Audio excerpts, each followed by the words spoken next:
भरेंगे, कांवरी कांधे में धरेंगे, कोसम नारायेंगे। मेरे बाबा के जटा से चलो गंगा बहाएंगे, सत्यनारायण के चरणों में चलो जल को चढ़ाएंगे। हंसदो नदी से जल भरेंगे, कांवरी कांधे में धरेंगे, हंसदो नदी से जल भरेंगे, कांवरी कांधे में धरेंगे, पीतमपुर में आएंगे। मेरे बाबा के चरणों में चलो गंगा बहाएंगे, मेरे भोले के चरणों में चलो जल को चढ़ाएंगे।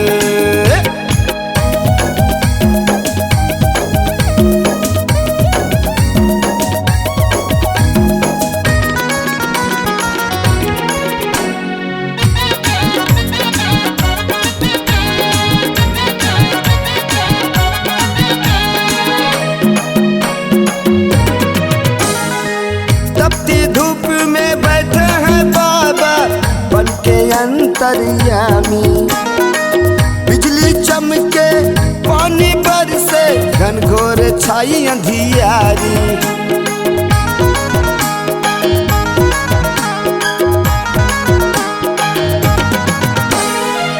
तपती धूप में बैठे हैं बाबा बनके अंतर्यामी, बिजली चमके पानी बरसे घनघोर छाई अंधियारी।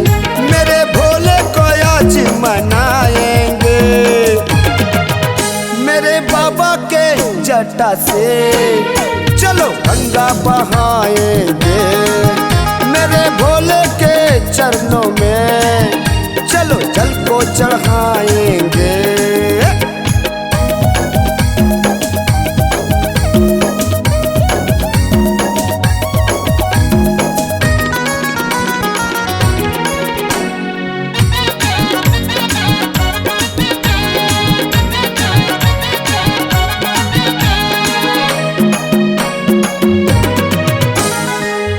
निरंजन डमरू वाला बाबा है भोले वाले, औघट दानी त्रिशूल वाला पहने बाघंबर चाले।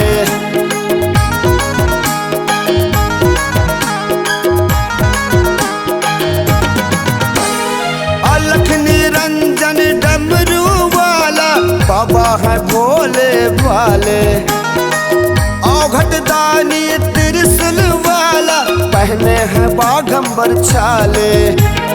बेली पान नरियर चढ़ाएंगे, मेरे बाबा के चरणों में चलो गंगा बहाएंगे, मेरे भोले के चरणों में चलो जल को चढ़ाएंगे।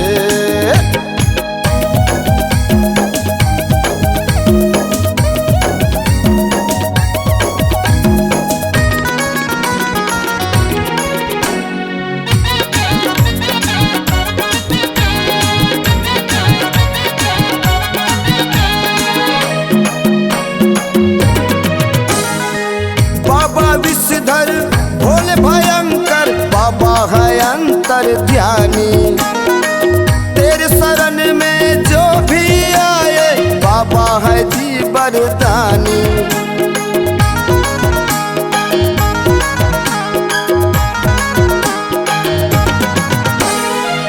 बाबा विषधर भोले भयंकर बाबा है अंतर ध्यानी, तेरे शरण में जो भी आए बाबा जी हैं वरदानी। बोल बम का नारा लगाएंगे, मेरे बाबा के जटा से चलो गंगा बहाएंगे, सत्यनारायण के चरणों में चलो जल को चढ़ाएंगे।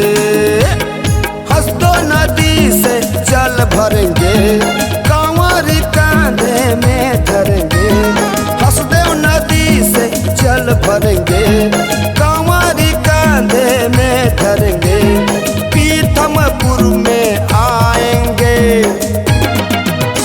मेरे बाबा के चरणों में चलो गंगा बहाएंगे।